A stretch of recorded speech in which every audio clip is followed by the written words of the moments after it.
We wanted to give senior and elder residents of Leduc County a voice and offer a way for them to share their stories, to share with us their wisdom and experiences, and understand the challenges they face. They are the roots of our community. Leduc County is proud to support seniors and elder residents living in rural Alberta communities with the Rural Seniors Wellness Initiative. We live in the best country in the world, in my opinion. Everybody cares about everybody else. I don't have a university degree. The only degree I've got is a degree of life.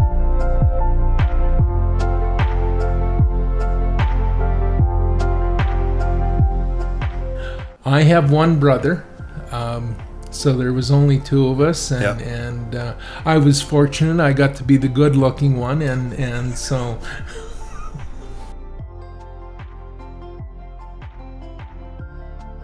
You know, my parents come from families of 5 and 7 kids, and I come from a family of 2. Unfortunately, I've only got one child, and at present he doesn't have any, so the numbers seem to be dropping down, you know. But then again, if you look at the lifestyle of my grandparents or my parents, manual labor, because they all come from the farm, you didn't have great big combines. Right. It was done by manual labor, so you had to have families of 7, 8, 10, 11 kids to get the farm work done.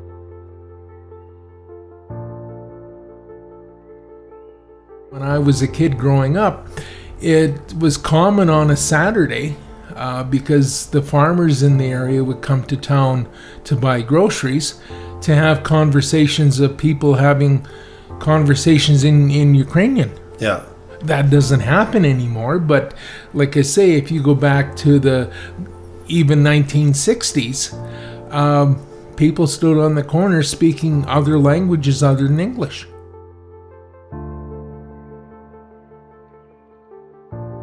It's like my son, he used to complain, well, I go to do something and he says, you know about it before I get home. And that's the kind of community it is, because there in turn everybody knows whose kid you are, and if you're doing something wrong, they just pick up the phone and go, do you know what your kid is doing? Like I say, back when I was a kid, Kelmer was 800 people, and now it's 2,300 people, so it's growing in size. Kelmer's still a community where I know a number of people in town. I may not know 90% of the people, but I still know a fair number of people. And so when you're out cutting grass or you walk up to the post office to get the mail, you bump into somebody you know, and you can get into a conversation and so on and so forth. And like anything else, I can't necessarily throw my trash in the middle of the street, because somebody will know who I am and, you know, right, what I did. So. They'll be calling your son and be like, hey, did you know? Did you hear what your old man's doing? So it's what your preference is. If you want a quieter lifestyle, if you want people knowing your business, because it's like anything else, word of mouth travels quickly still within the community. Yeah. So if you don't mind that kind of thing happening, a small community is where to live. But in my opinion, I don't know of anything else, because I've only lived here.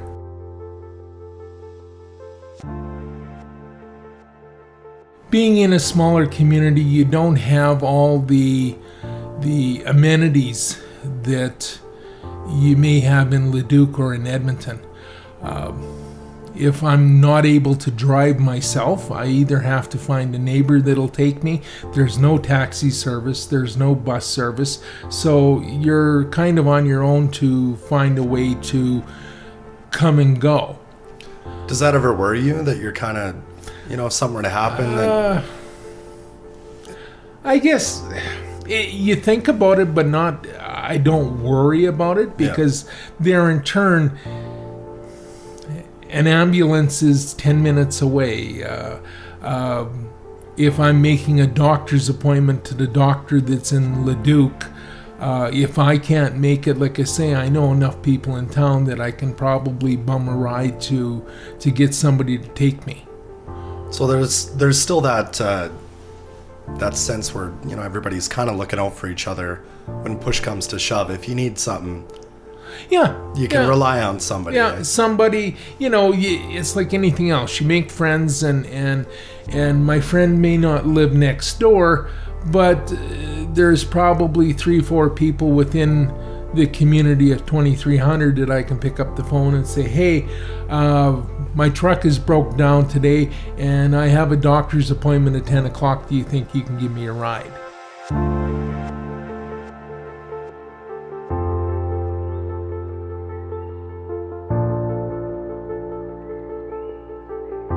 So having to drive a little ways for groceries isn't a big deal because easy it driving. takes just as long in the city. No, it's easy driving. Yeah.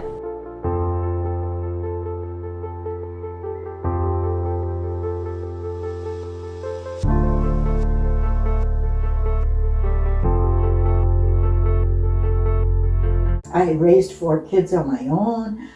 I worked 3 jobs sometimes, and I had been in China. I was always busy. I belonged to an art community.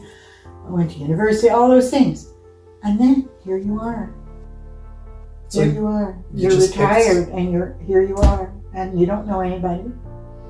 Wow. And where are you going? And I had 135 boxes, banker's boxes from storage. Yeah. And they were all piled up here like totem poles.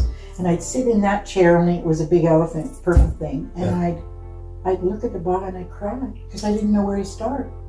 I didn't know anybody. And nobody's knocking on your door, And you're, at that point, you're done your working work. I know. Nobody wants me. Wow. Like in a way, when people retire, everybody talks about retiring, but that's the wrong word, because it's like you're ready for the grave. The other problem is you're senior. Believe me when I tell you, you're invisible. You are invisible. They don't see you. Who's they? Just people in general. Go in the grocery store, it's just they don't see you. I had belonged to a couple of boards, but many times people would overtalk me because they didn't hear me. And I would feel it so much. And I'm sure other seniors have experienced that. So I used to go to Plainview Manor to have lunch or dinner with a friend of mine who was in there.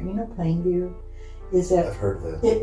It's extended care, so your meals are cooked for you. Okay. So you live in a space a little smaller than this, of course, and then you go down for breakfast, dinner, and supper, and so. Yes. Okay. Well, the dining room has round tables there, and you're designated your table. But one day when I was having lunch, I looked up and I realized that in that one dining room, say there was 100 people. Okay. 3 men.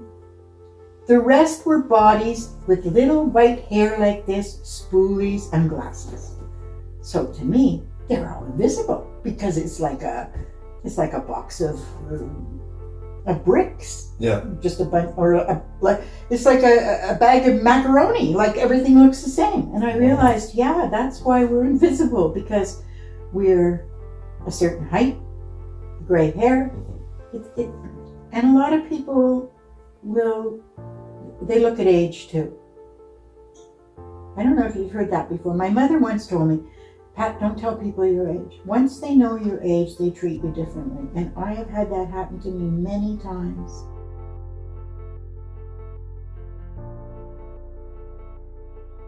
Maybe I can fix it by listening, maybe something will come out of my listening. Sometimes when you're talking, you actually talk out shit that's in your head. Yes. It's like a painting. That's what that's about. You just do that. And for a lot of people, they're not like us, who are very expressive. and have had lots of practice expressing and getting the in out. And that's really important. You have a gift and you can show people what that's like.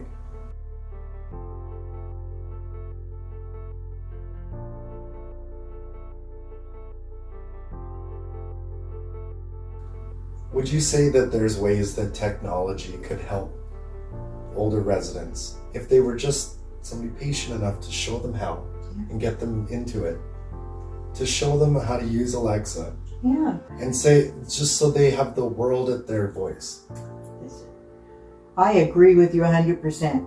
We're 16 people in here. 6 people, 7 at the most, have any cell phones. The rest have landlines. Like, I agree. Like, look at what's at your fingertips, you know? So I go to my daughter's in Millwood and I watch her dog for a week. Mm-hmm. And the first couple of days I go mad because I'll go, Alexa, what time is it? Alexa, what time? And now I'm yelling. She doesn't have an Alexa. I'm used to this person. I'll say, Alexa, good night. And she'll say, good night, I hope you have sweet dreams, or whatever. Every day it's different. Like, this person is talking to you. Alexa, what is the temperature?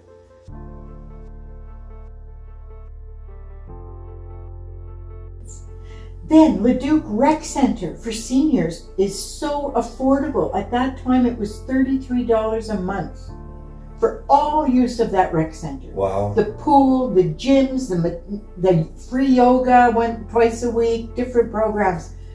Okay, then there's Telford Lake. You can walk because you need to walk and it's free. And you walk around and there's pelicans and then you have a camera, you have a phone, or you go swimming, and I'd go to the lake and then I'd pack my breakfast, I'd go swimming at 5:30, finish that up, go to the lake, look at these pelicans. Then I found out they had paths that walked around the lake, but you have to get moving.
For some reason or other, I've always had a yen to live in the country.